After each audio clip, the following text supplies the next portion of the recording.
When we're 25, we worry about everything, but don't worry, because any mistake can turn into a learning opportunity. When someone asks me for advice, I always say this: before age 20, focus on being a good student, where an entrepreneur can gain some experience. Before age 30, take risks, work in a small company. Generally, a large company is great for learning processes because you're part of a big machine. But in a small company, you learn passion, dreams, and how to do many things at once. It's very important to have a good boss who teaches different things. Imagine improving your mind and advancing financially, achieving everything you desire. This is entirely possible. Just subscribe to this channel and watch all the videos, and I guarantee you'll see an incredible transformation in your mindset, helping you reach your goals and build your wealth. Before the ages of 30 to 40, you should think clearly and work for yourself. If you really want to be successful between ages 40 to 50, do everything you're good at. Don't venture into unknown areas. It will be too late. You may even succeed, but the failure rate is high. From ages 40 to 50, focus on your strengths. When you reach ages 50 to 60, work with the young. They can do better than you, so trust them and invest in them, ensuring they are capable. Young people, make mistakes without fear. If you fall, get up. Enjoy life, enjoy the journey, and aim for success. I didn't have a rich father. I tried 3 times to get into university and was rejected more than 10 times by different jobs. It was a difficult and frustrating time. I taught at the university and only earned $10. After evaluating the situation, I decided to do something related to the internet. I told this to several people, and most thought it was a stupid idea. Hearing this from people who barely knew the internet and who told me I knew nothing about computers was discouraging. I never thought I was smart, and no one believed I could be successful. Some said I thought differently. One thing I learned during this time is that rich people think of something that has never worked before and make it work. When I decided to start my business, I tried to borrow $3,000 from banks and it took 3 months to get it. Many said to forget it, that Alibaba was a terrible idea. But what really mattered was what I believed. I believed this could be big. I never thought it would be as big as it is today. I believed there was something waiting for me, and I worked hard to prove to myself that I could achieve success. This experience was difficult but very rewarding.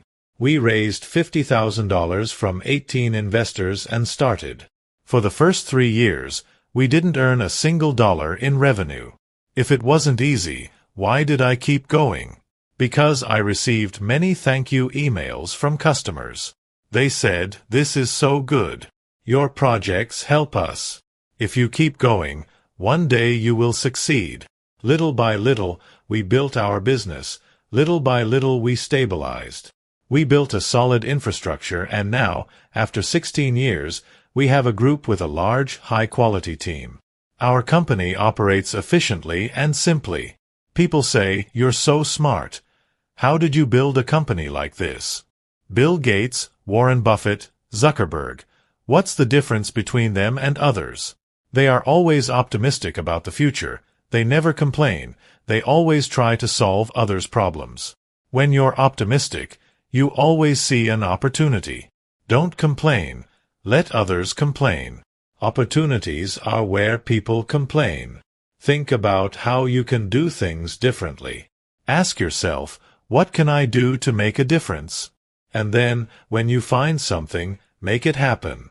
I've seen many young people with fantastic ideas. To be an entrepreneur, you need to do things before others, wake up before others, and be braver than others. Use your instinct. Everything you do is for the customer's needs, for everyone. Tomorrow is a new day. Make your move, make it happen. Whether investors believe or not, whether friends believe or not, whether parents believe or not, that doesn't matter. You need to believe. Your team needs to believe.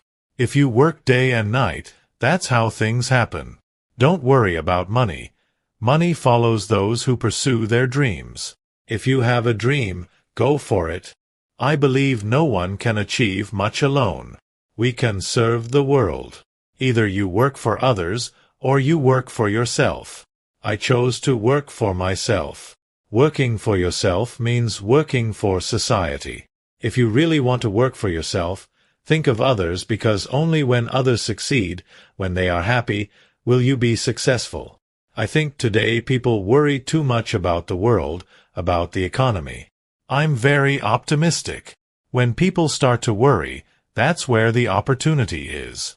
Good things, great innovations, and companies always arise in tough times.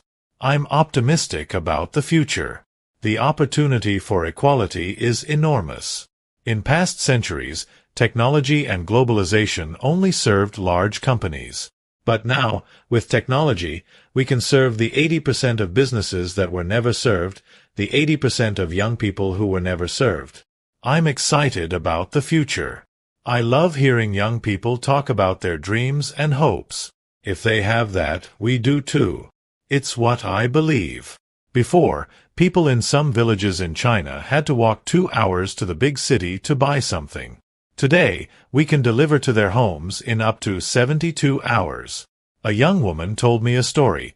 Her 92-year-old grandfather wanted to try Western food. He lived in a rural area without that kind of restaurant. She searched online and booked a Western dinner to be delivered to the village. 3 people took a bus for 3 days to reach the village and prepare Italian spaghetti for her grandfather's 92nd birthday. The whole village was excited about this possibility. We're also helping many farmers. Before, 90% of their crops went to waste because there were no buyers. Now, because of the internet, they can sell all their stock using a cell phone. This has changed their lives. I find this exciting. People need examples. When they see their neighbors making money online, selling things, they start learning about their own potential. It's not about opening more smartphone factories, but about showing these people how they can transform their lives through them. I think you Americans worry too much about the Chinese economy.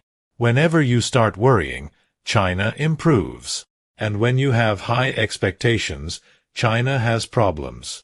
There's a big issue in American consumption because you love spending money, while we Chinese love saving.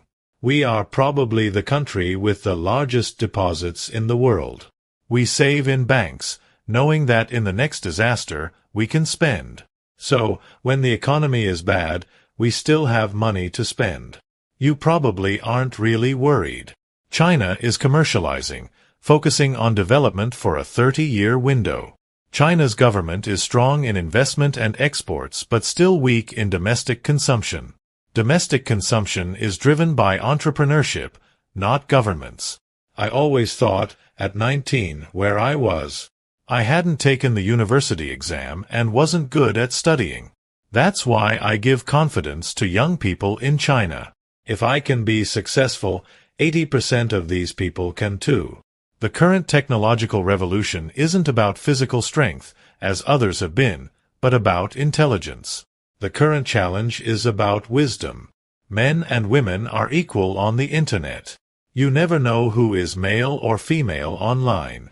Women may even be more competent than men on the internet. Men talk business with numbers and competition, making everything cold. Women speak in a warm and interesting way. We're seeing more and more women leading as presidents and heads of state. This is the greatest century for equality. I'm excited about it. I believe in technology, and I think we're entering a new phase. When we talk about scalable applications, I applied to Harvard 10 times and was rejected. I never thought that, because of technology and the internet, I'd have the opportunity one have today. When I retire, I don't want the Chinese people to have terrible water to drink or to have to save to buy food.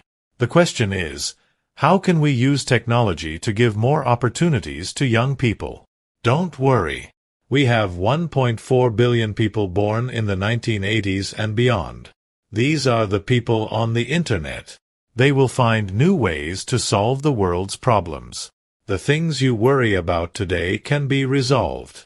Humanity has had this kind of worry for centuries, and young people will always find solutions. Today, we have clean energy technology moving in the right direction.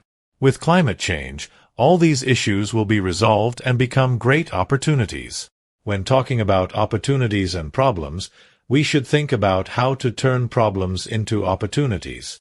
I get excited when people talk about problems because if I can solve even one of them, I'll be happy. Everyone alive in this century has opportunities and tools to change other people's lives. In the last century, we perfected technologies so that, in this century, we can empower people. When you empower others, you empower your future. We must think and work on how to use the internet to change people's lives and make the world a better place. Subscribe to the channel, leave a like on the video, and let us know in the comments if you enjoyed the tips. A big hug, and see you in the next video.